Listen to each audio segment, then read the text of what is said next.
What up, my freaks? RuinusInsight here with part 12 of my Total War Warhammer 3 modded Tyrion Immortal Empire's expanded campaign. Love the little snowstorm that we have up in northern Nagaroth there. Anyway, as we saw last time, another heavy battlefield whatever episode last time, which saw us fight 5 or 6 battles, including seeing the havoc caused by the Tyrannok chariots against the Dark Shard heavy, infantry heavy generally speaking, army that the Dark Elves sought to bring to bear. We will continue pressing them, but Tyrion is on the way, and hopefully soon we'll get him to attack Nagaroth and the elites that will be therein. And hopefully by then Malekith will be on field as well, and we shall see how well we deal with them. Anyway, in terms of what we got to do this turn, there's a few things, or about 80% I'd say of the way through the turns, or through the turn rather.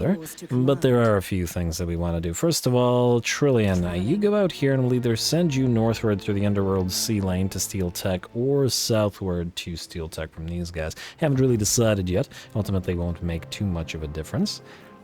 Although I suppose we could get bonus relationship with the lizards and stuff by annoying the poor accursed troop. We do have contact with them. Frankly, they do have some stuff that we could probably use for ourselves if we manage to send an army down here, but I would imagine that Mazdamundi is going to do something about it before long. Anyway, the other thing I want to do is spend some of our influence on lords and heroes before they disappear. First of all, the Crushing Handmaiden is going to go here, and we'll pop her into one of these armies, eventually to go into the army that will have spears and shadow warriors. Then, we desperately need a noble to help out Eataine to give him the replenished troops, so we'll grab the resilient noble because it's effectively the only one that we have. Then we will have gotten capacity for mages now, and I do believe I saw somewhere a genius. Yes, you, genius, are going to get on field, and with your plus 25% hero action success rate, you should basically be able to steal tech at 100% rate at all times, which will come in very, very handy. Sad you start with that level 1, but it is what it is. Actually, you know what? Cancel this. We'll build the Elven Workshop first, and then we'll upgrade that next turn.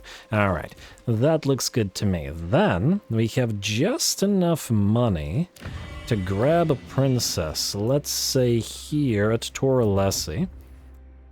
We want the energetic and the punitive ones before they disappear, because once again, the princess buffs are fantastic. 20 campaign movement range, 20 speed, 20 reload time reduction, and then here we have 20% missile strength and enemy missile resistance. Both could actually very nicely command the spears and shadow warrior army.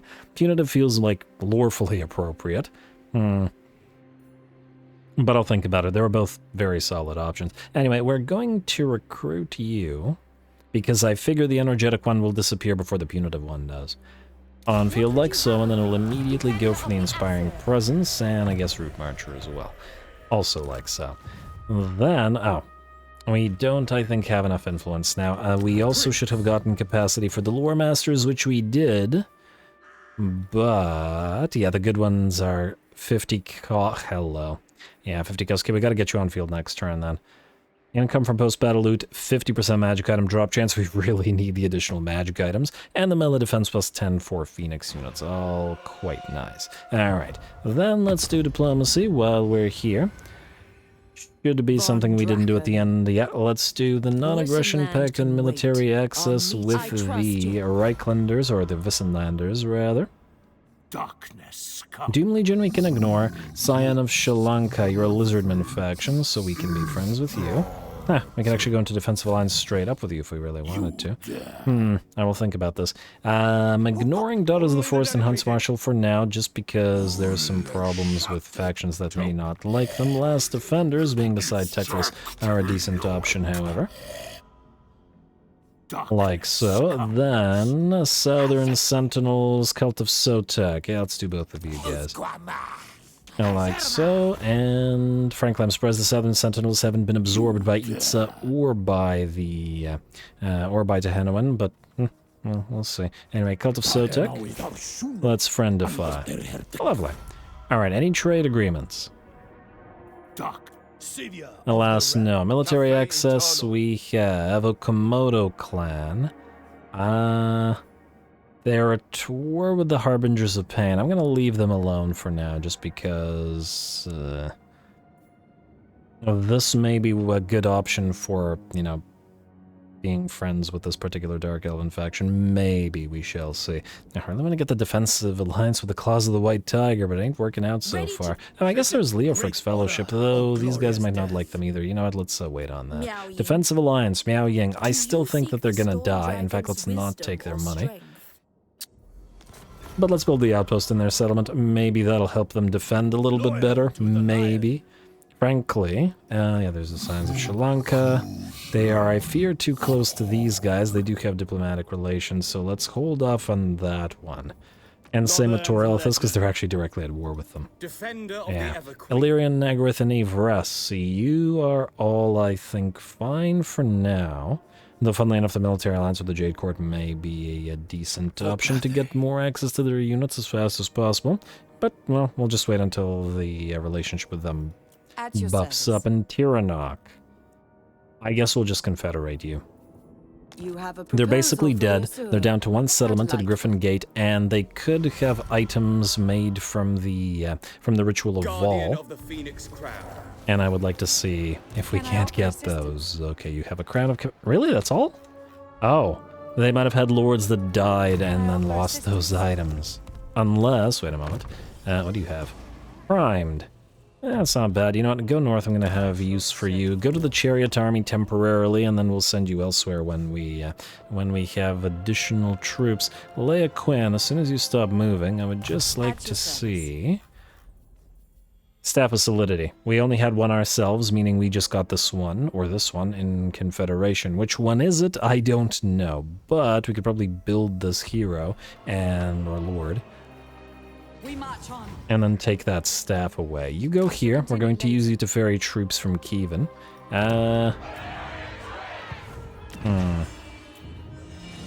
It was Natalia... I swear I remember one of those names.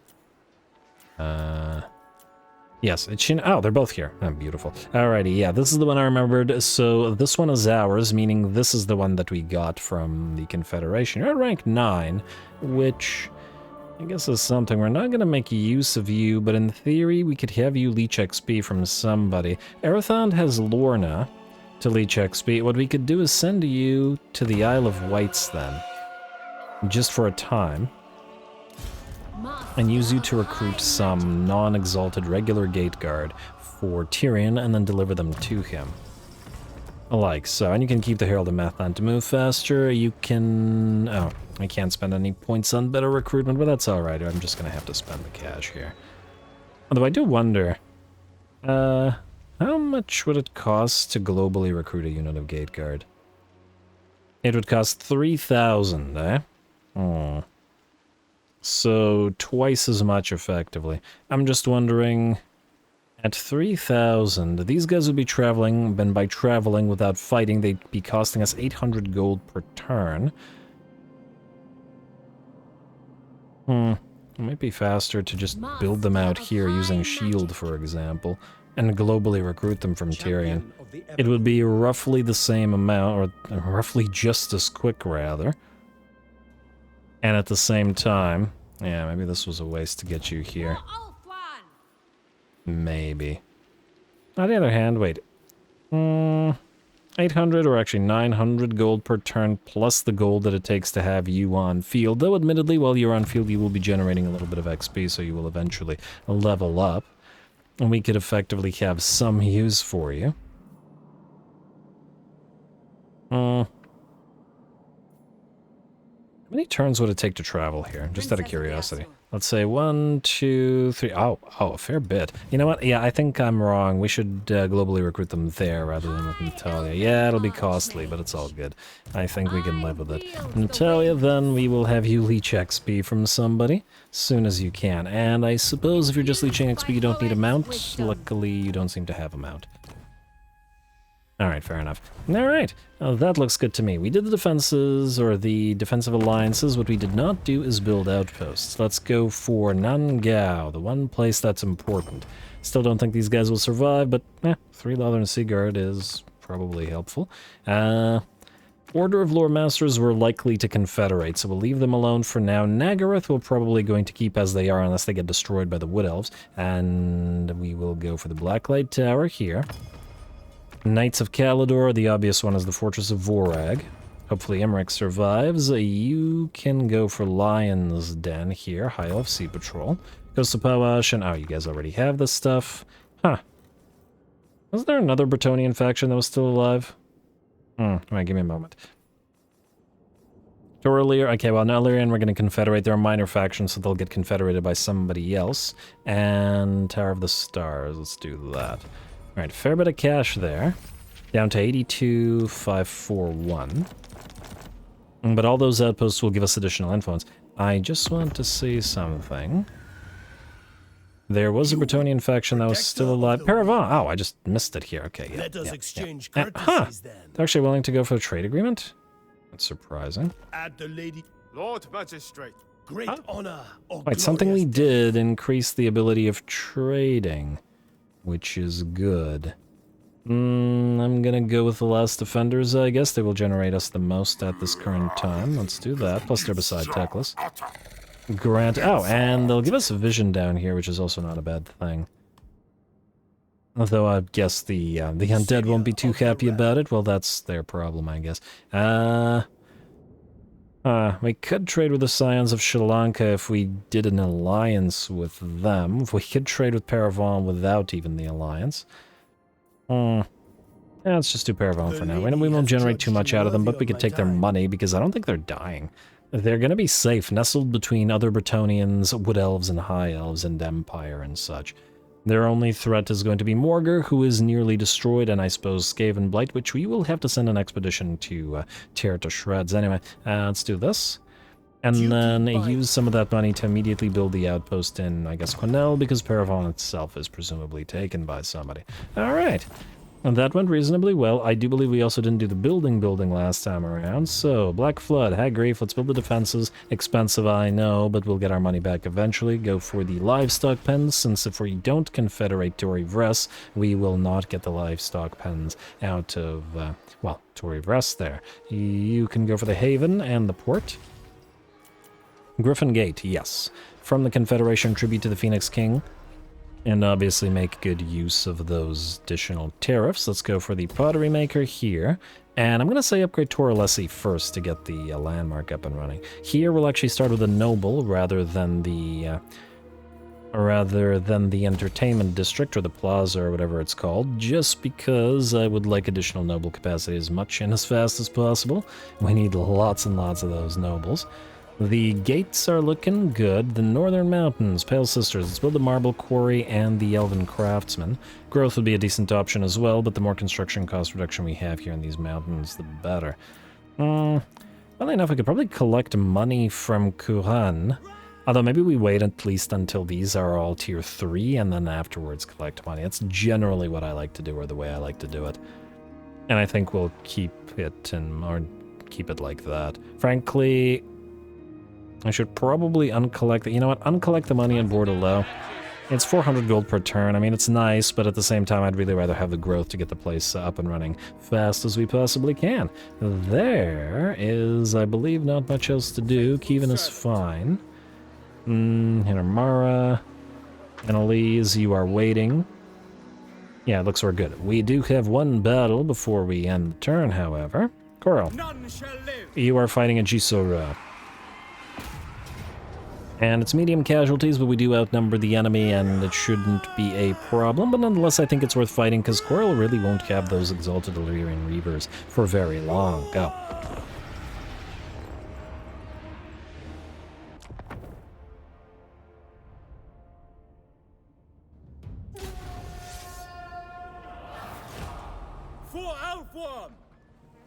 Alright, huh.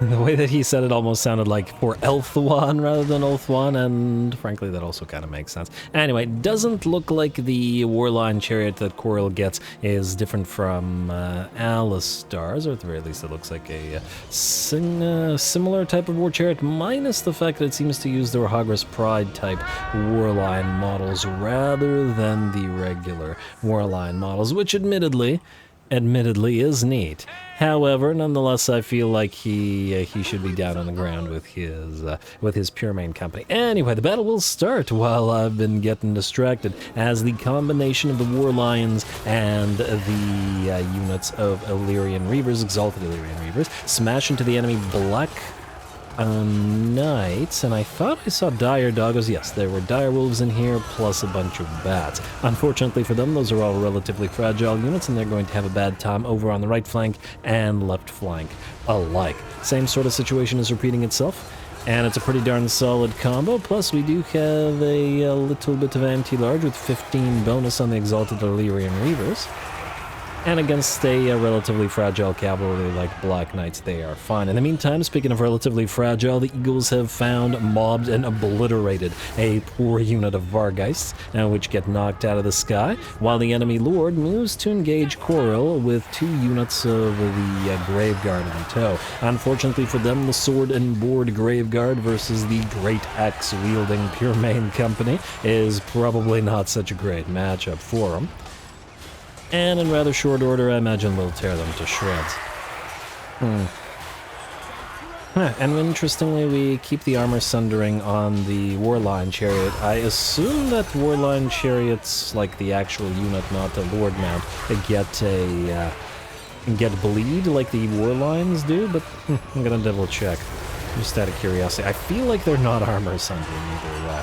Either way, the additional fast movers crash into the enemy backliners.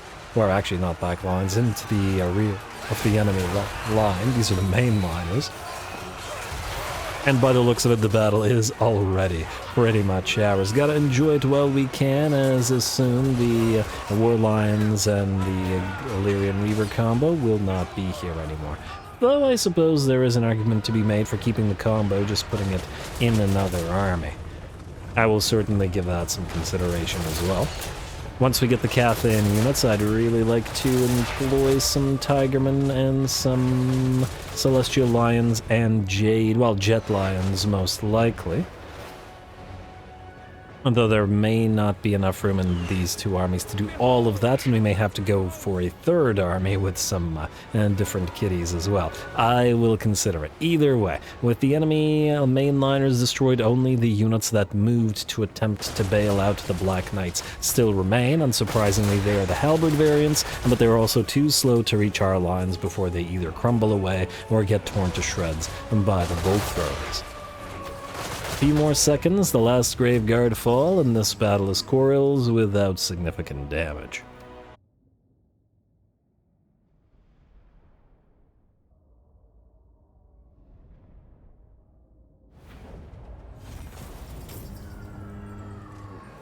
Alrighty, there we go. A lovely fight for Coril, who absolutely obliterated the enemy army, and this should take him to rank 10, which means access to his unique lines. He's been waiting a fair bit. Plus, I think he unlocks his item, maybe? Or does he not? I guess we'll see. Anyway, in terms of damage, we got 14 and 15k on 2 of the Illyrian Reavers. Exalted Illyrian Reavers, I should say. And, you know, I've been very much liking the way that they work with the War Lions, and certainly makes me think I want to, at least in one of the armies, put the Illyrian Reavers together with the War Lions. Bleed and Bonebreaker together is a pretty solid combination. Granted, it takes a lot of space in the army, but it's a solid, workable sort of combination. Granted, also, Cavalry and Dogs is a time-tested classic combo. One of my favorites is Chaos Knights and Hounds of Pestilence, or Hounds of Decay, whichever it is.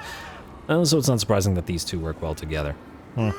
Either way, we'll see about that. I guess we are, well, I don't guess. We will occupy Gisela.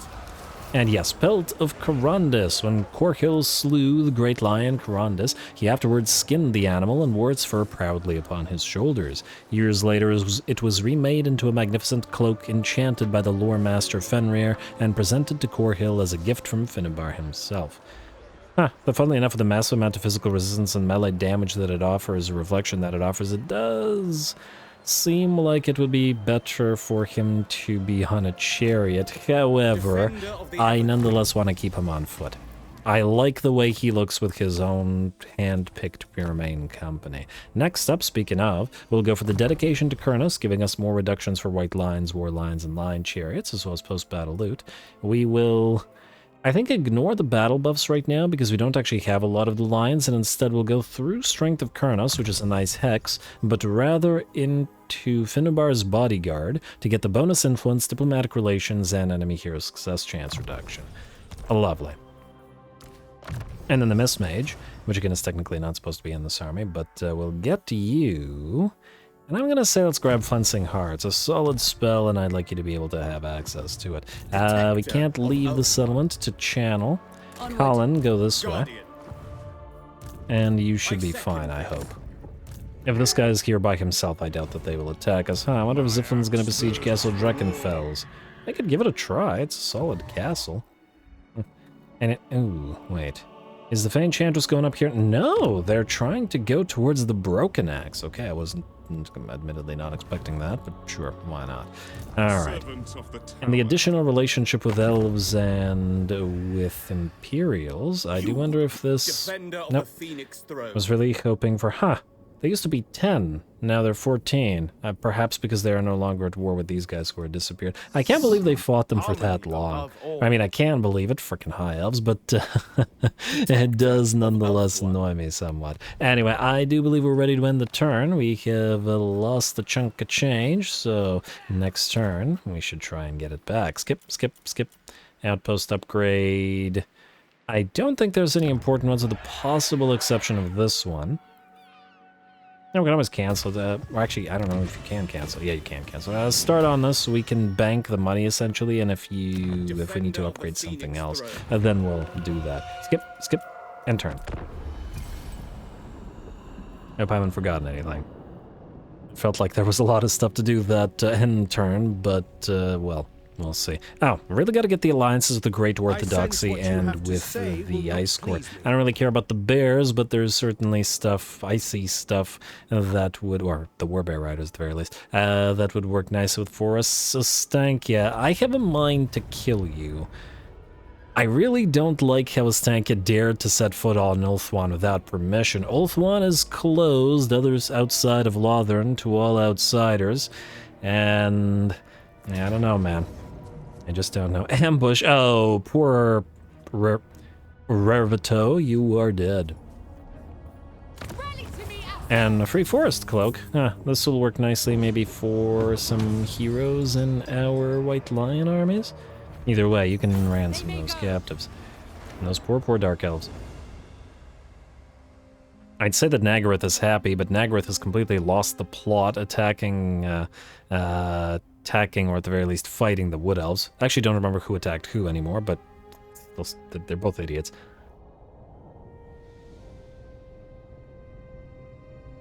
Anyway, no attacks from the Barrow Legion, so they're either retreating to Castle Dreckenfels or holding up in Axbite Pass or whatever the Fort Bergbris there. Anybody else of... Ooh, we gotta double check if there's another Tzeentchen faction that we should immediately declare war upon. I am somewhat concerned, but we shall see. And we're okay. Okay.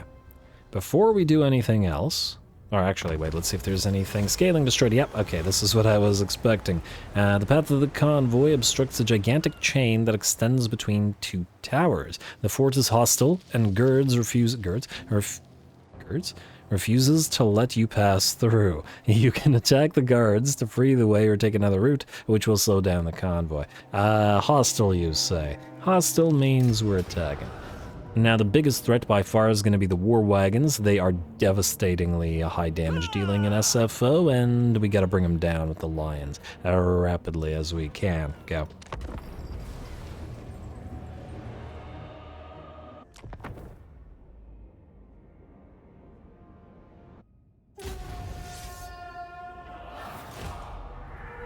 For the Sea Guard!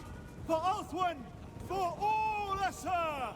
Alrighty, gotta admit this little joint High Elves, Bretonnians, and Wood Elves army does look pretty neat. Anyway, here we go. Actually, before we go, quickly before I forget, we still doing the engagement threshold, 300 likes, 60 comments on this episode, and going forward, and we will do another double episode on whichever day I have the time to do this double episode, as soon as I can, basically, if we maintain the threshold, so then do keep it in mind. Anyway, we begin the battle by moving our Northern Sea Guard forward, presenting their shields to the enemy gunners, and so protecting our other units, while having all of our range units fire away into the enemy war wagons. Once the war wagon threat is effectively destroyed, we move our Bretonnian knights deployed in the center of our formation for once to charge right through the center and towards the enemy handguns. The handguns immediately start to run from the knights, and this actually allows the war lines to close with them without the enemy actually taking a volley there. The knights are not actually trying to go after the handguns, they were simply trying to scare them off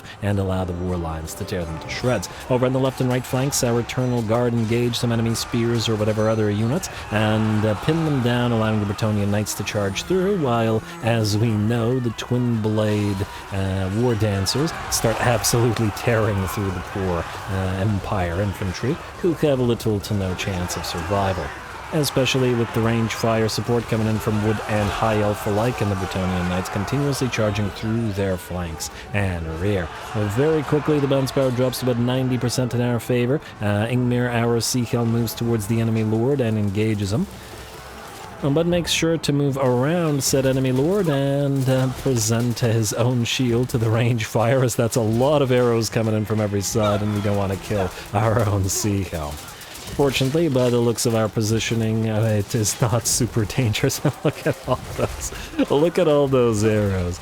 Ooh, and that looked like a painful poke from that trident.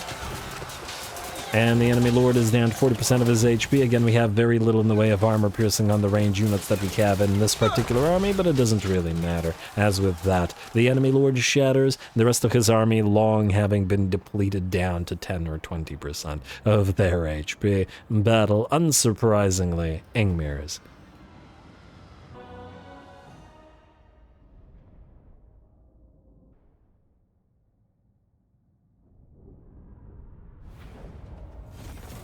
Alright, there we go. Ingmir is, of course, a legendary convoy, so completely unsurprising that he is able to annihilate this little army after dealing with Gentleman Jenkins. We will, I guess, take the money. We can heal up, but at the same time, it's more influence per turn, which we clearly need a lot of, for all those heroes and lords that we are liable to pick up.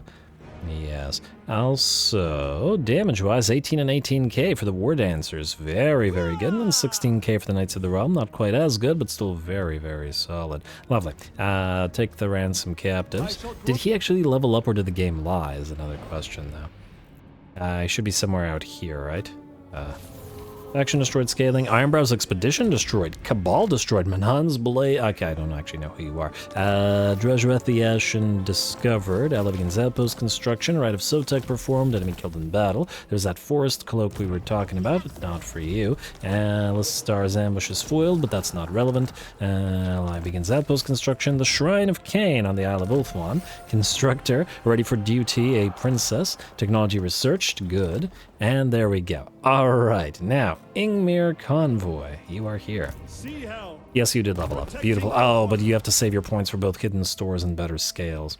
Therefore, we will do nothing further with you, at least not right now. Next, we have... We can pop off the Invocation of Isha if we really wanted. Frankly, oh, you know what I should have done? I should have done this last turn for the additional casualty replenishment rate. You know what, I'm going to pop this off right now. It's expensive, but it's for Arathon to be able to heal faster, because he's not healing very well until he gets that Noble. Also, Noble, speaking of, Influencer, go Steel Tech from Sartosa. Steel Tech. Influence from Sartosa. You can influence from Tobaro. Success? Success. Good for both of you. No Barda to Thilmar Steed. You have Scare Influence. I don't believe any of this will help you on the field as a field agent. Well, actually, Spirited Presence, wound recovery time, and Intimidating would be nice as well, potentially. Yeah, and technically Retinue Trainer, I'm actually not sure whether that would apply, but nonetheless, and at rank 10 we'll want one of these as well, so another use for these guys, meaning we will hold off and assassinate and assault units. I think there was another one of these guys out here somewhere. Though damn me if I remember where. Oh, wait, no, I do remember where. It is here.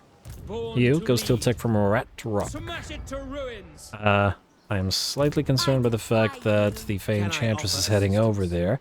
I wanted to... Really? Failure? Come on, man. You're rank 8. You're higher rank than the rest were. Unbelievable. Anyway, the next thing that we want to do is, I'm sure some of you were waiting on the resolution of this. We held the vote, I let it run for 2 days, and by a roughly 80 to 20% ratio, the Ulthuan Renaissance, or Unity, leading into Ulthuani Renaissance, has led out over Asur Vengeance. So a Renaissance is what we shall do. I am the master of my soul. An Aryan's curse is not my curse. I wield my blade in the service of my kind and my home. No thought of selfish gain, no lust to rule, no urge to slay shall guide my arm. I am Tyrion, and I am the master of my soul. Lovely. Alright, so that's good. Then we can start actually using the Heir of an Aryan points. Then, I would like to check out Nuja, whatever it is. I think it's full of rats, but just in case it isn't. We shall see. No guarantees. Tyrion, I would like you to move closer to Hag Grief. You're going to Nagaron, and I guess since Malekith has still not shown up, we're gonna pop you into Noble Prestige, and then we'll hit the Temple of Khaine. Oh, right, they had a very solid garrison here. We could take them in the field, though. Besiege it. And in the meantime, pick up the Vanguard Master for a little bit of extra. No, don't pick up anything. We're waiting for rank 12. Alright, Shield, then you... What are you, by the way? You are a Life Mage, okay. I'm going to say grab Earth Blood. I mean, yeah, just grab Earth Blood. And then go into Lilith's Blessing, or at least stay in Lilith's Blessing. Ooh, you actually could use the additional mana. What about the Handmaiden? Go for Discreet, more influence per turn. Again, we're gonna need a ton of it. Ooh, also, I wanted to check if there's any new interesting nobles. What do we have here? Honed. Honed is a decent one. Noble, we have Frugal. I do like Frugal. The many armies will need these guys, just for the additional ammunition, if nothing else.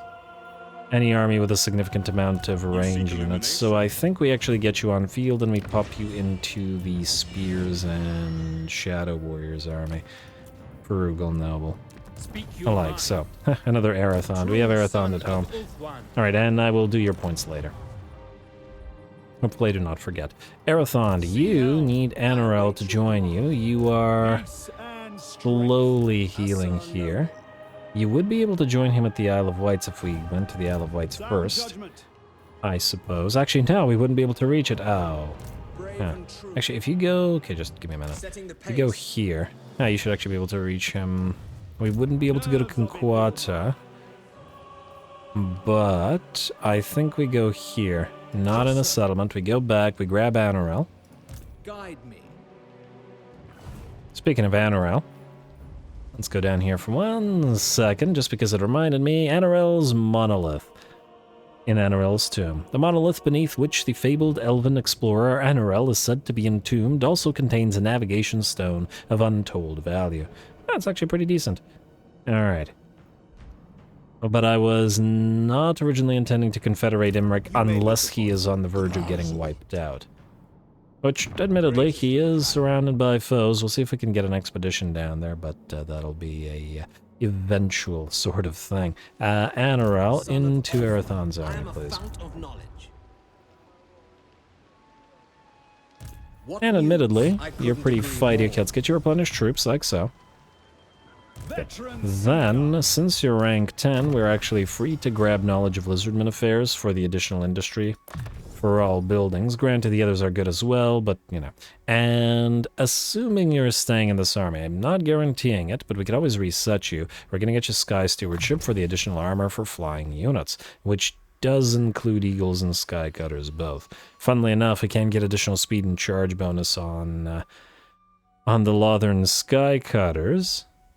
But since the Eagles don't count as cavalry, I guess we don't get the benefit of range stewardship on them. I would have taken the armor anyway, just, you know. We could also, in theory, go through this stuff, or at least some of the stuff, but we'll wait. Alright, there we go. Now you're healing considerably better than you were previously. Also, what level are you?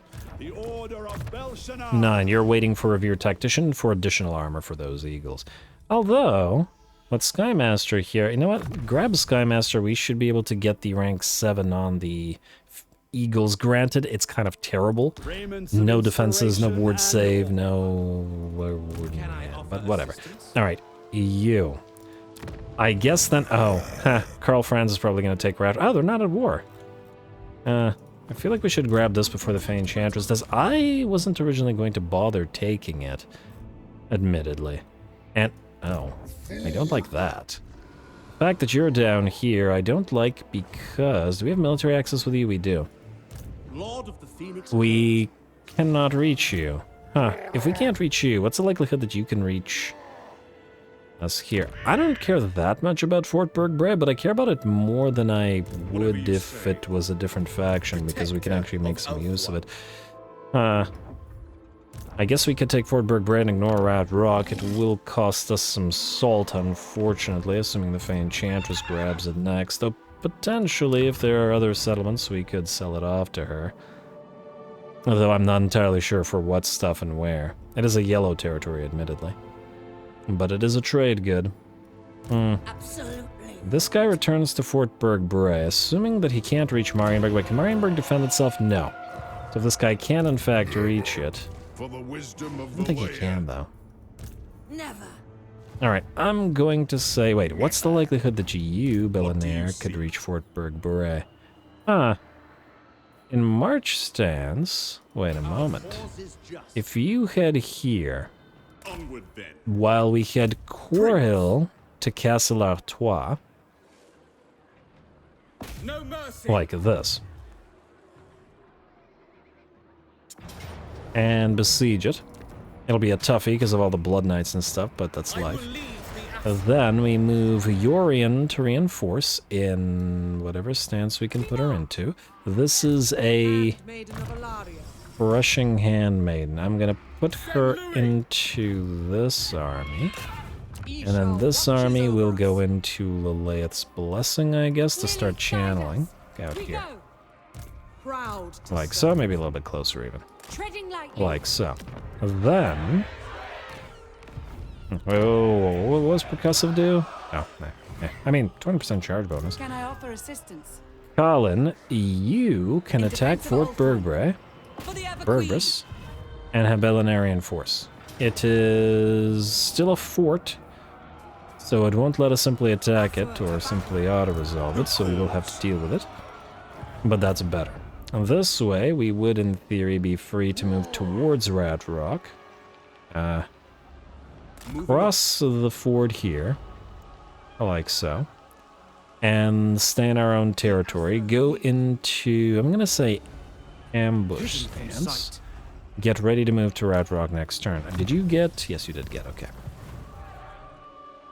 Just had to double check that he had knowledge of whatever affairs. Alright, so Alistar's in a good position. Now, Kadril.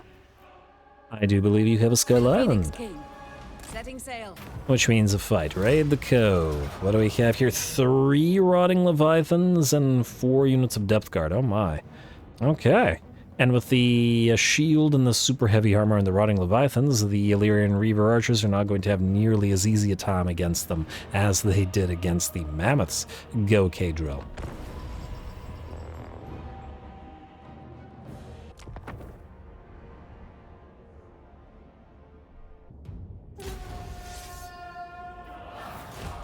For Ulthuan. The skies are ours. Alrighty, the skies are ours. Who said that? Oh, we have a mist mage in the sky. Okay, good. Unless these guys were saying the skies are ours just because we have so much range superiority. And skies can be ours even without having air units, just by killing all the other enemy air units. Anyway, here we go. We move up our artillery piece and begin firing upon the enemy. Hopefully we can handle the three units of Rotting Leviathans and the 4 Depth Guard. That's 7 tier 3 and 4 units. Our highest tier are the 4 Illyrian Reaver Archers, which are tier 3. Everybody else is tier 2. But we do good work here, so I'm not concerned. We're just gonna have to see how much damage we take.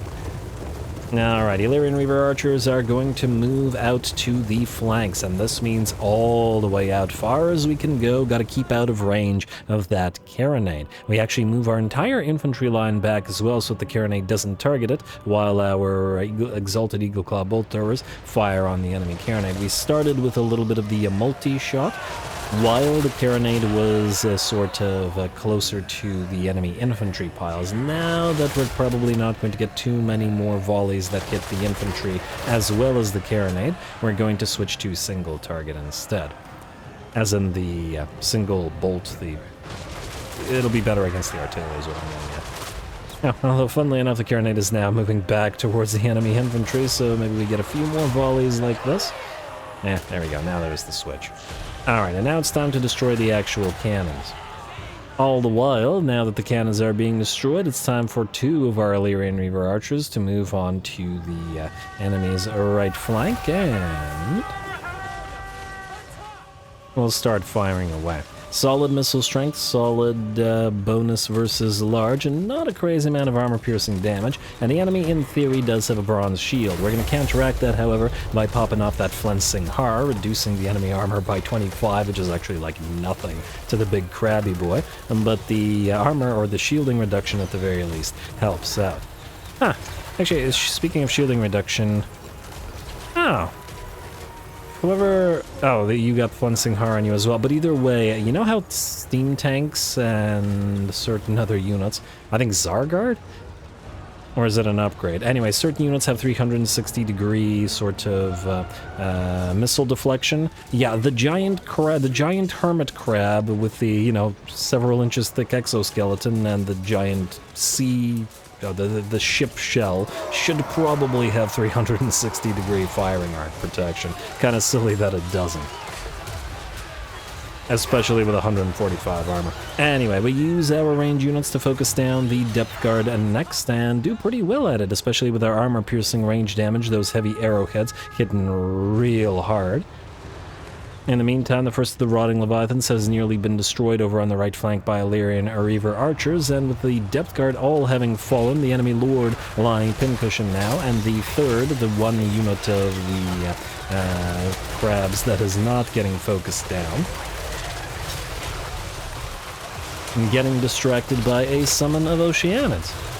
Does anybody know, has SFO allowed the Vampire Coast to recruit Oceanids and Sea Elementals? It's absolutely insane and dumb that the devs didn't do that, but I'm hoping that SFO is wiser, because the guys that use the Lord of the Deeps should really be able to summon, if anybody summons Sea Elementals and Oceanids, it should probably be them. But anyway, what they are not summoning is the will to live, because they're dead. I mean, they were already dead, but they're double dead. They lose is what I'm getting at. The last of the zombies melt away under non-stop arrow fire, all 3 Rotting Leviathans taken down by sheer weight of arrows, regardless of the lack of armor pierce. Lovely.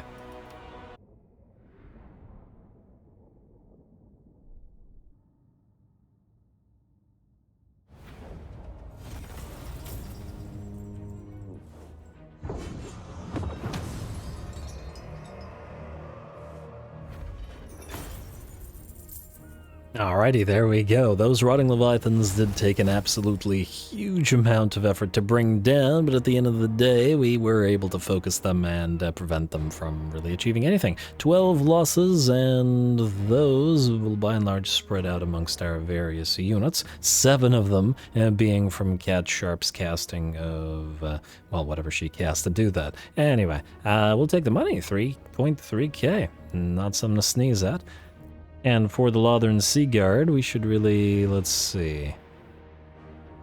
With 13k, by the looks of it, Mathlands Patrollers carry the day, followed by the Tides of Piercing Reach. We only have one Exalted Eagle Club Bolter in this army, so we should probably name that. I will try to remember. For now, ransom the captives.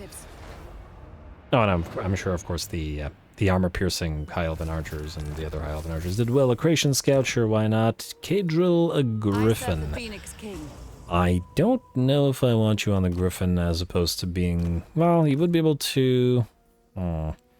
It's obviously significantly stronger than you being on foot. I'm going to keep you on foot for now, and then I'll think about it. For now, though, we get a free 20k, as well as that Shrieking Blade, which does give magical damage, so it will be of some use. You can then move to the shipwreck here. Charting a course. And we'll grab that mysterious island next. Also got to keep an eye out. There's a lot of other islands nearby. Okay. We'll deal with them. Alright, for now, explore the island. And I'm sure this is going to damage us more than I'd like, but I'm not fighting again. Oh, actually, that barely damaged us. Lovely. And actually, if we heal to full, we can, well, heal to full. Hold the captives. I'd rather sacrifice the money and then be able to auto-resolve the next little garbage island. Treasury and bonus XP. Now, if you go into full speed stance, you can go right here. Not suffer any attrition and pick up whichever island you're... Well, I guess if you grab the mysterious island, like so, we can leave Cadril these, and possibly even have her pick up the Skull Island. You can have the power of... I'm going to say... Prescience.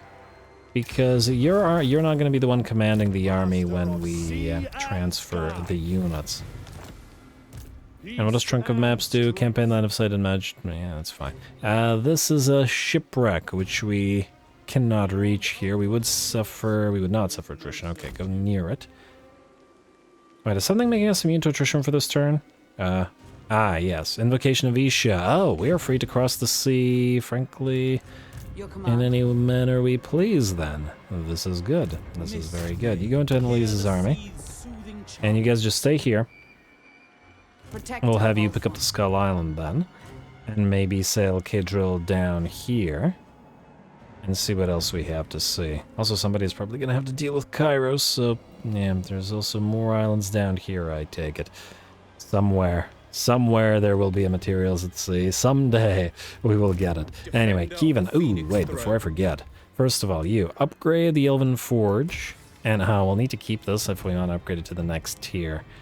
Almost tempted to ignore it and start recruiting, but oh, good. We do need to be here anyway, because next turn we can upgrade the White Tower of Hoeth to the next tier, which is quite nice. Elisele is fine.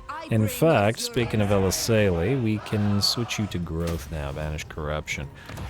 Here we are growing. Here we went here to get the Royal Garrison at the Shrine of Khaine, and the... I guess craftsmen. We are generating some money out of this province. It's a little bit odd to have craftsmen at the Shrine of Khaine, but nowhere near as odd, I suppose, as having the Peg Street pawnbroker there. And we probably have to park a lord there in order to actually make use of that. So I guess we'll see. Sorry guys, 1 second. Somebody's at my door. Alright, sorry about that. We are going to continue. Tyrion, keep moving this way, and I do... Ooh, hello. It's expensive, but Mines of Head Grief will pay for itself with the trade goods, I think. Anyway, I did say I wanted to recruit some stuff. Is there anybody here who has free skills? Not really. Come on, nobody anywhere. 4 and 5 and 1. Damn. I was hoping that... hello. Seahelm, Sarah, we will use you for this purpose. So you will go into Route Marcher, and then we'll go for Bonded Service, and I guess Draftsmaster. I'm actually not sure whether this applies to recruits. Huh. Also, you have Flyer, so you're actually potentially a decent lord to actually use as a potential lord. Well, say helm. Which is a lord. Shut up. Anyway, we'll go dedicated to Mathland for now. We'll use it to recruit. Let's go Iron Disciplinarian here. You won't gain any additional XP, and none of this, I believe, will help you recruit either. Tradable resources produced faction-wide. I guess there is a reason to get some Sea Helms. As a sort of admin lords, even though they, alas, do not have access to stuff. Alright, so we'll do that. Then, what do I mean by access to stuff? I mean the stuff that princes and princesses get, like Elven Scholar. I wanted to get... Wait, I went past them, apparently. Gate guard, yes. 1, 2, 3, 4. Alright, at 1700, it's really not as bad as it was. And now that we have Sisters of Avalorn and Shadow Warriors up and running, we can get them. Frankly, we could actually recruit a couple of Phoenix Guard at tier 5, although the other option would be to simply upgrade... Well, I was going to say, upgrade the Lothern Sea Guard to Phoenix. Nah, it just feels wrong. It feels wrong. I'd do it, and just because, but... I don't like the idea. 5 turns, though, is going to be forever. We will have long conquered Nagaron by then, but admittedly, getting them up and running here and then in like several turns and then ferrying them all the way over is similarly going to take forever. To be frank, get the Flamespire Phoenix. It'll be at the same time, and we wanted a second Phoenix in Tyrion's army. And I'm going to give it some thought. I might still just do the Phoenix Guard here. If we switch to the mod that allows upgrading to Exalted troops, we could just upgrade these 2 Lothern Sea Guard that we have had with us forever into Exalted Sea Guard, admittedly. Although, admittedly, at the same time, we can recruit them at max rank with Kievan if we really wanted to. Huh. What we could also do... A moment. Oh, if we wait a turn... Well, we don't really need to. I was about to say we could get the... a recruit rank upgrade on everybody here, but really it would only affect the Silver Helms, wouldn't it? Because if we wait the turn, we could pop off the Champion of Ulthuan and lead by experience, and then get these guys at a higher rank. Is it worth the turn to upgrade the Silver Helms? I don't think so, because I think the Silver Helms are going to level very quickly anyway, so I think we'll do this immediately. And go for Champion of Ulthuan. I'm going to assume that this applies to those recruited from Global, but I guess we'll find out. Rank 5 on you. Lead by experience. Like so. Your service is... And, yes, we can recruit a rank 8 Phoenix Guard globally. It ain't bad. It ain't bad at all. And frankly, we can recruit Exalted units here as well, so we could actually just recruit the Exalted Lothern Sea Guard if we really wanted to. I will consider that as well as anything else that we might want out of this. Well, for now though, let's go for... I immediately forgot what I was going to get you. 1 second. I will remember as soon as I see it in here somewhere. Yes, Phoenix and Gate Guard. Right. It's going to be a bit until we can get Exalted Gate Guard, so we'll make do with regular Gate Guard. And I'm going to say start on the Phoenix Guard. And then we'll see. And then we might keep these guys or might upgrade them, depending. Actually, if you, Sarah, take the Seafoam Slayer, or the ship's companies and the company of the Calandirian, you could sort of start off on a Sea Helm. A sort of classic Sea Helm. Certainly something to think about. Anyway, Kievan will have plenty of other stuff to recruit, but once we're ready and having constructed the Elven Forge. Anyway. Leaquin, you were heading out here to Tordranil, and frankly, you would need to potentially stay here, though we may benefit from moving you to the Citadel here at Torfinu first, so go right here. And get ready to reduce the costs there, and then you can move back to Toranlek next turn or so. Come on. Alright, lovely. Then, who do we have next? So that was Leaquin. You, Lariel, you are staying here for now. You know what, let's just have you end your turn in... Going to be here. Let's end your turn in Port Elistor. Or we could do, well, we can move to Shrine of Asuryan next turn, so yeah, let's end your turn in Port Elistor for now. But you're probably one of the next to get an army, or at the very least very soon, so you're gonna have to make ready. Lorna, since we are no longer using Natalia, We could reset her, we just wait until she's rank 10 and then disband her. Once we have the dedication to Mathlan, or Vol was it? Vol for industry. Or Mathlan for ports. I'm gonna say probably Vol. It's 1% either way, and either way we're probably not using you because you are a dullard. Oh no, you're a uniped. I believe the original Leoquin is the dullard. Anyway, you, Lorna, are then going to follow Eataine, right? Nobody else to follow here. Ulthuan's probably going to take Troll Fjord, but not a big deal. Let's just land here. Make sure that you can't be sunk. Well, sunk, but yeah. Makes sense to me. Annalise is still waiting for Melwyn to come on down, so that's fine. Natalia, you're there. Leoquin, you are the other Leoquin. Why must there be so many Leoquins? You are going to transfer troops or ferry troops from Kievan. New tech thief. Where is the closest place you can thief tech? I guess it's gotta be Skavenblight. So away you go to Skavenblight. And you were the last, other than building, and other than fighting. We move. Oh, Trillion. You know what? Let's go north. It takes one turn to go up there, and I would like you to scout what's going on with Valkia and co. Just to double check, though. It said one turn. Is it really one turn? Yep, it's one turn. Okay, good. Seems to be functional. When I used one of those in Bretonnia in the Enchantress campaign, there was some issue there, and it didn't go in one turn, and I was tremendously sad about it. Anyway, Gisoro, don't collect income here while we have the Vampiric Corruption, please. Griffin Gate doesn't need to do anything. Marches of Kurun do need to upgrade that Elven Artisan. Phoenix Gate doesn't need to do anything. Doomglade, Val's Anvil, yes. Upgrade you. And you can now collect income. Not that it's super needed, mind you, but it's better than nothing since we're not waiting to grow the place. Although, depending on if we can, trade/buy Hag Hall and co. I wonder which of these two is going to win. Still a bunch of idiots, though. Anyway, Northern Grey Mountains, Pale Sisters will upgrade you. Obsidian Peaks, Clark Haran. Yes, most definitely. And we got 5 more turns of the Invocation of Asuryan, so we do want to make use of it. Next, we got Diplomacy. We did it last turn, but I don't think we did it this turn, or did we? Claws of the White Tiger, we did not, or I would have done this. Kamau bless you. Kamau bless you too. Ulthuan accepts. Like so, and then we will immediately build a... you're probably dead. Grimgor's attack, and yeah, which place is the most defensible, it seems?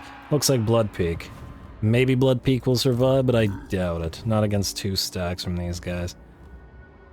And Tamarkan is coming down here, and he is very friendly with Grimgor. Ooh, that's a heck of a combination. Anyway, try to build it at Blood Peak. If it costs, if we waste... Oh, you can't build it at Blood Peak. Okay, well then Veil of Titans is very slightly safer. Alright, back to the Diplomacy then. Come on. Alright. Non-aggression pact with anybody here. That's important. Vidriel. Orders? You have been granted safe passage. Orders received. Alright, gotta ally with all the Wood Elves at some point. You. Harmony Hopefully. above all. Defensive alliance with, still not the Wood Elves, or the Ice Court, or the Imperials. Okay, the Unity better solve this for us. I don't know why nobody wants to align. I don't think we need the military alliances with all the other elves as yet. It doesn't really do anything for us, and I believe that is it. Alright, then I suppose, assuming there are no further heroes to recruit immediately. I do like the honed one, but for now we'll let it go. Oh right, I did want the exhilarated lore master. We're at 0 to 4 with lore masters as well, so we'll want several of them. Though funnily enough, the exhilarated one would probably be better for Teclis than for Billionaire here. We have 6 out of 4 Mist Mages, unfortunately, so no further Mist Mages for now, but I'm just so glad that we have Mist Mages, because it's much easier to have access to them separately than the regular mages, and just because otherwise it's so dang difficult to get mage capacity.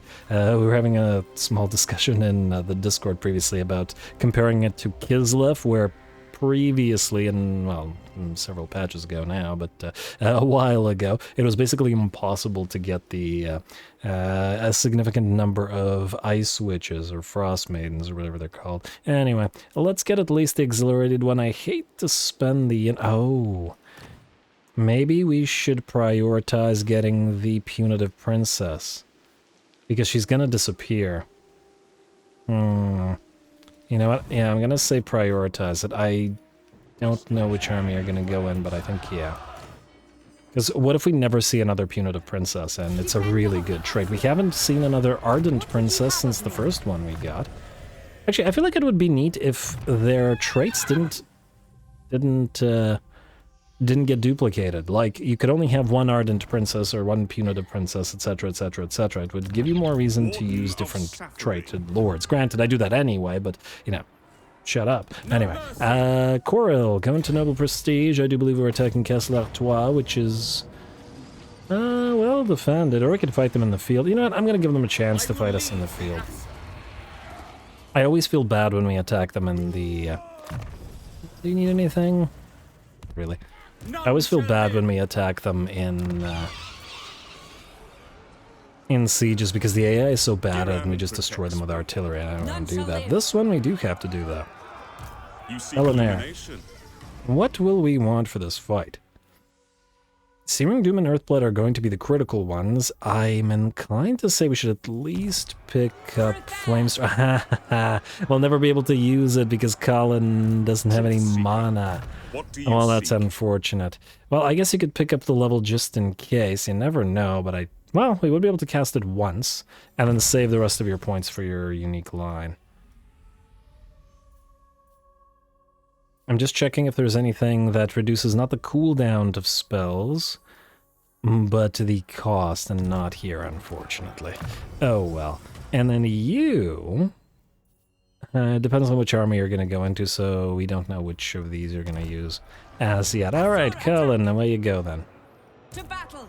We will attack Fort Bergbray and try our best to break through the gates while the towers rain damage down upon us.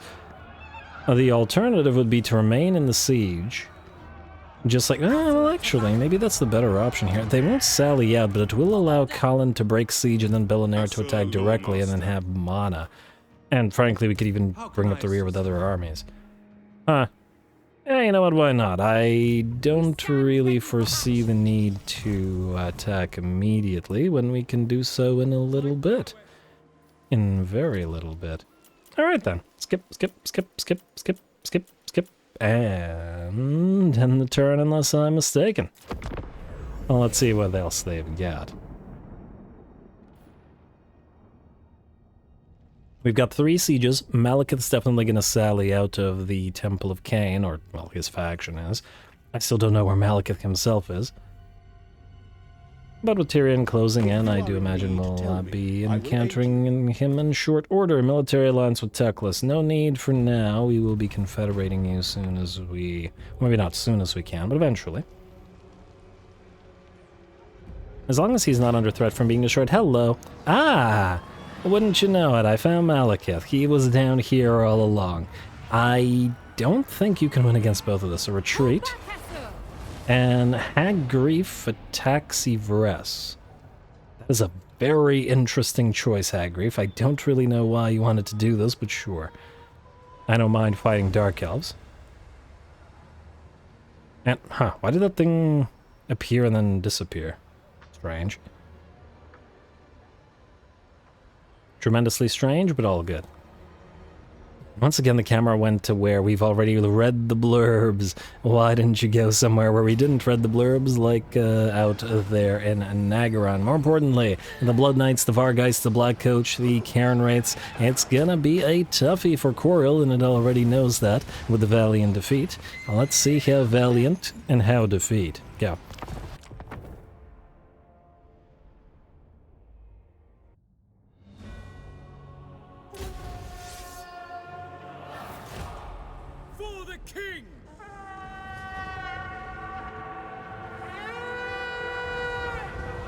Alrighty, I'm starting to love hearing those elf horns. Here we go. Coral back on foot amongst his pure main company, ready to lay into his enemies. And, well, there are plenty of enemies to be concerned about in this particular battle, with 8 Graveguard making up the enemy's main line, certainly doubling that of our main line of the 4 Silverin Guard. The Crypt Hulks, the 2 units of Blood Knights, 2 Vargheists, 2 Cairn Wraiths, the Black Coach. It's a very strong garrison here, and we're going to have to be careful, especially about the Blood Knights. The Black Coach I'm not super concerned about, just because the AI doesn't really understand how to use units like that. And the Black Coach is reliant on getting kills or being present near kills, actually, in order to sort of buff it up, which we're not going to let it do. One of our units of Exalted Illyrian Reavers on the left flank will crash into the Blood Knights to distract them, together with 2 or 3 units of War Lions, while the other unit surrounds the Black Coach and prevents it from escaping, all the while applying Bone Crusher and anti-large damage to it. Then we use all of our units to try to engage the Blood Knights and do as much damage to we can, as we can, that's the one.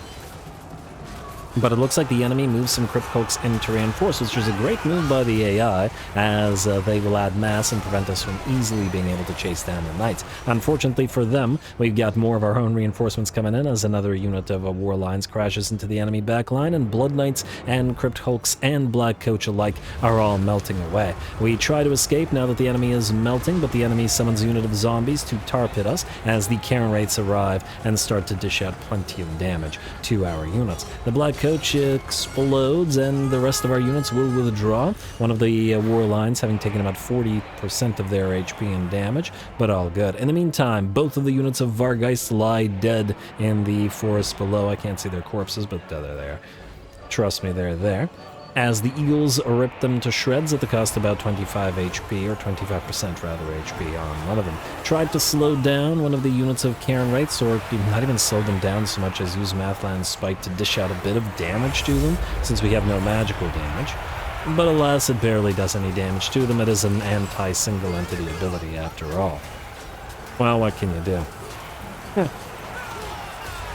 I do really like Kemmler. Well, I always say this. I really like Kemmler's color scheme in big part. I also like the fact that it works really nicely with the ghostly units. Kind of matches them. Although I still think it's kind of silly that Kemmler is the ghost guy. Kemmler is not the ghost guy. He's the lich guy. Like skeletons, not ghosts. But I don't know. He should be buffing up Graveguard and White Kings and possibly regular skeletons. I don't know where the ghost thing came from. I think the devs just... I don't know what the reason for this was at all. Anyway, what's important is that his faction's not having a good time here. The Mount's power shift to about 85% in our favor. Isolated units, that was in polearm isolated units, which we will ignore, in favor of rushing through the zombies and rear-charging some of those Cairn Wraiths here. And basically the idea is the unit of Graveguard is too far away and it will be very slow on the approach, so we will do our best to hit it with as many bolts as we can while we try to morale shock those darn Cairn Wraiths into destruction. They are the biggest issue for us here, is we have no magical damage, but the damage will tell over time, even with the maximum amount of physical resistance. Also really like this lighting. Alrighty, and the battle is very nearly ours now as the balance of power switches to 95% in our favor, and the enemy begins to crumble and disintegrate, including those Cairn Wraiths. Still in the fight, but not in the fight for too much longer.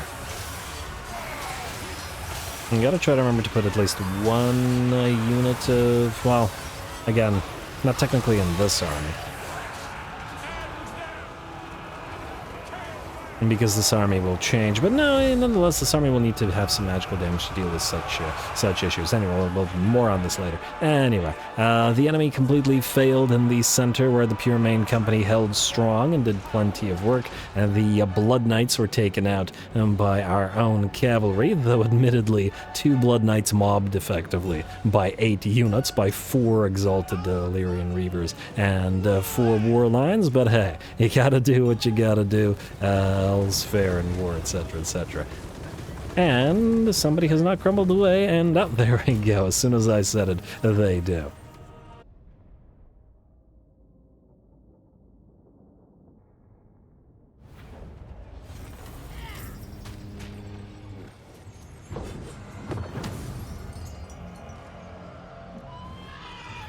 Alright, there we go. Definitely a bit of a tough fight. Yes, decisive victory, but we were pretty severely beat up on our lines and our exalted Illyrian Reavers. Unsurprisingly, though, Illyrian Reavers, exalted or otherwise, versus Blood Knights is a dicey proposition at best. Not so dicey as Eagles versus Vargheists, as the Eagles absolutely tore those poor Vargheists to shreds without the latter having any kind of chance against us. The Cairn Wrights, however, were very difficult to bring down. We have no magical damage in this army whatsoever at the current time, and on top of the fact that we have minimal damaging spell work. And yeah, very few things here can deal with the Cairn Wrights. We gotta make sure that we have something in the future when Scorehill gets his proper force to be able to deal with, you know, super physically resistant units. But nonetheless, we managed to pull it off, and decently well at that, with 20,000 damage on the best performing unit of Exalted Illyrian Reavers. Pretty solid. 16 and 17k on the Eagles, about 18 to 19k on both of the Eagle Claws, which admittedly, because of the slow-moving nature of the undead, are pretty well poised to rack up high kill counts, or at the very least, if not high kill counts, their kill counts were low, high damage counts. Lovely. Coral also did reasonably well, together with his pure main company, just sort of holding the center of the battlefield, never in danger of being overrun or defeated. Occupy. Lovely, and it looks like... the fortress didn't sally. Interesting. The elves of Ulthuan Wulfric the Wanderer. I assume Miltharion. Yep, he will have taken Trollfjord, and hey, if it isn't Mal's Darkblade coming down. Interesting. No peace. Only war. Well, somebody's gonna have to deal with Malice. Well, as I recall, actually, is a pretty nice trait that Tyrion would want, but Tyrion's a little bit far hunting Malekith right now, so not the most probable that we'll get to Malice anytime soon. Just gonna have to leave him to Arathond. Alright, Supervisor for Leia Quinn. Caravan of Blue Roses destroyed. Doom Legion destroyed. Ambush foiled for Alistar. And a free armor fortune. Nice. Relic sword for Yorian. Who the heck is Yorian? Oh, you. Okay, yes. And Province secured Forest of Arden. And Clarkaron Tower of Doom. That one we will read. And Bordelot, Kingdom of Bretonnia. I guess because it reached tier 2 or 3? 2. Yeah, interesting. Bordelot. Growth? Or, you know, I'm going to start with the Promenade. Well, we could do what we did with the other ones and go with the Elven Gardens first for more noble capacity. I'm actually inclined to go that route. Ready for duty, Fenrir Sea Helm. And Ulthuan Renaissance is up and running. Gotta make sure to read the blurbs this time. Trillion, journey complete in 1 turn. Beautiful. Go steal tech from, I guess, Helebron, or somebody here. Steal tech from anybody, really. Also, what happened out here? Lethanar, with 3 armies to his name, did defeat those Wood Elves. What we should probably do is purchase their outposts, because they're useless to them, before Lethanar takes all that territory. And because I think we can get more use out of it than, well, either one of them can, let's face it. Malekith, I assume that we can't reach you immediately with Tyrion? It's close, but not quite. What's the likely... I mean, his army isn't actually all that good, but 4 regiments of renown. Land here first. You're still recruiting. We may have you recruit some more stuff. If we go into ambush stance, right there, or actually right there with a higher chance, we can maybe do this. Rake Siege. Then use you as bait right here. I'm going to assume that Malekith can reach us here. Not 100% on it, but I'm going to assume it.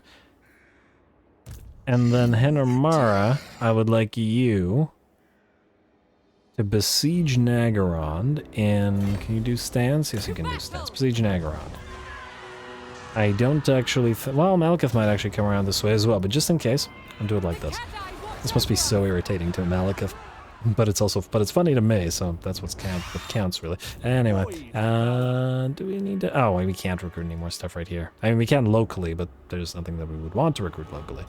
They're just gonna wait. You got this for a couple more turns after all. Next up, ooh. Well, let's do another noble check. Ooh, also... dangerous, Lore Master, we really gotta pick you up, but I wanted 100 influence again. We got Conductor and... Oh, we don't have capacity for those guys anyway. What about Lords? Avaricious and Dragonweld. We will eventually most likely pick up a Dragonweld, maybe even an Avaricious one. I do like that magic item thing. But for now, I think you're okay. What about the Princesses? Hawk-eyed and Dashing. Illyrian Reavers. Oh, we want you as well for our cavalry army. Ha, go figure. You do nothing for the Dragon Princes, but that's fair enough. Weapon strength plus 20% for Illyrian Reavers. It's not bad. Or and Silverhounds. And then Sea Helms, Misty and Prominent. Not the ones that I was looking for. Survivor and Prescient, neither one of those. Technology. Control versus melee defense when under siege. We're rarely under siege. The only thing that makes me question is maybe we want to get Wisdom of the Ages for the Lord and Hero recruit rank. And I feel like we do. It's just super valuable. If we can start recruiting lords at rank 13, we can start getting bonus lords with Elven Scholar and thereby increasing our research rate. It would, in short, and be quite useful. Here, we will want to immediately upgrade the Citadel. And then... 300? Okay, we don't need to move back here. Lequin, stay there, please. And then Alariel, I would like you to go to Lothern briefly, end your turn in the Shrine of Asuryan, get the additional growth that it will provide, then go back to Port Elistor afterwards. And then build this in one turn? Oh, 2 turns still, even with Alariel there? Huh, a little annoying. Fine then, we can build it in one turn by doing this. Go to Angariel. And then we can switch you to Rally Citizen Militia, because Kevin will recruit stuff next turn, including those Warline Chariots for Mr. Corel. You're in Angariel now? Yes, now you can do this in one turn, and it's free. And then there's nothing to be built here, so you can return to the White Tower. Actually, you can do so next turn. And the growth here isn't too bad either, so hopefully we can get the Tier 5 Lothern sooner rather than later. Alright, Alistar. Looks like... Okay, I wasn't expecting that. Turg. I really was not expecting that. I don't want to lose any of these settlements to you. I wonder who moves first, Carcassonne or these guys. It's not like you can reach us anyway. You have 2 settlements remaining still. I guess are our allies, right? Attack this. 2 turns. With these guys not moving towards it, we might be able to not pick up the plague, but I feel like maybe we shouldn't risk it. Either way, we're going to have to grab influence. Lovely. Also, how much influence is this per turn? 3 per turn for now. I take it this is going to be 4. Yeah, 4 per turn. Still not all that much, but overall, the more of these guys we get, the more influence we get, etc., etc., etc. It'll be fine, is what I'm getting at. Anyway. Who is next? Well, there are blurbs next. I haven't decided what I'm going to do with Alistar yet, so I'm going to ignore him. Cadrill. There's an island here and an island here. Double shipwrecks. It shall be done. Go here to the shipwreck. And Melwyn. We'll see if you can reach the shipwreck or not. These guys, funnily enough, actually reasonably well. Like us reasonably well. Out of resolve. No significant damage, and I guess heal. Actually, I wonder how many turns you have left of your influence per turn. And we got something out of that. A lost cargo. Now, lost cargo is nice. It'll give us an extra, what, 2,000 gold per turn, and the plus 30 growth for all provinces is really quite valuable. It's not materials at sea, however, which is what we really want. But nonetheless, quite valuable.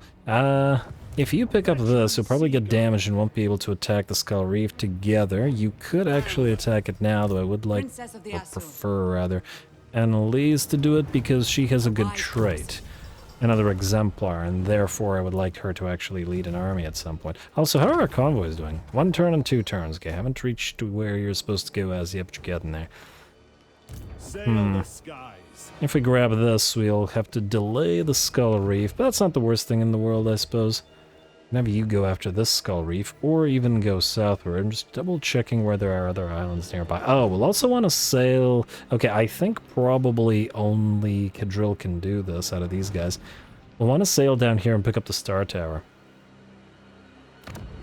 Maybe buy City of the Dead from these guys. Peace and I will think about it. Either way, this will warrant a battle, and I think we don't have enough time left in this episode to be able to get another fight going. At the very least, I doubt it. So I think this is probably going to... Oh, I never did the Lizardman Affairs thing. Go for this. More money per turn. Did that give us 400 gold per turn? Is that what that did? Oh, I gotta double check. Because that's pretty darn worth it. Yeah, I want to double check what the ports do as well. But anyway, I think, like I said, we're kind of out of time, and this is probably going to be a pretty good place to call it. So call it we shall. After establishing some trade agreements. Wait, defensive alliances, nearly with the Golden Order. You want 57 gold. Yeah, I think we can spare 57 gold versus 4,000 gold? No. We can have 57 gold. I like so. Agreed. Agreed indeed. Agreed. Because he loves gold. Anyway, let us build in, I guess, Fuheng, the construct outpost. If nothing else for the influence. Alrighty, and then going back, since we didn't do this turn, we're ignoring these all for now, but not the Ice Court. Oh, we didn't even have non-aggression with the Ice Court yet? What Wow. news do you bring Okay, to the fair enough. pleasure? Fair enough. And we will ignore Court of Libaras because I'm thinking Lizardman over undead at this time. Plus, if Arcan attacks, and very well likely that he will, assuming that he doesn't get defeated by Khorne and the rats here, but he's effectively taken the place of Cetra, so yeah. I've actually never seen Arcan do this well. I'm quite impressed and kind of happy about it. But anyway, trade agreement. Signs of Shalanka or Bordelot errant. I'm going to say Bordelot errant. Less likely that Mazdamundi attacks him. It's possible, but at this time, we'll do this. Ignore the defensive alliance, though. I don't trust the whole Mazdamundi situation. He's a bit of a maniac, after all. Taurolithus, etc., military alliances we are free to ignore, and Confederation is none for now. What was our relationship with Illyrian, out of curiosity? It is at 216, and still no Confederation. They need to lose an army, or we need to get them to join a war, a losing war, where they're liable to lose a force. Or, if they have armies other than their main army... wait, where is Illyrian here? 100. Borrowing their armies may make them significantly weaker. High Elven Westara is the leader of this faction? No, it's Gilgallion. Why can't we borrow Westara? Master of magic. A military alliance is required. Oh. Admittedly, this has me somewhat concerned. Huh, do they have no other armies?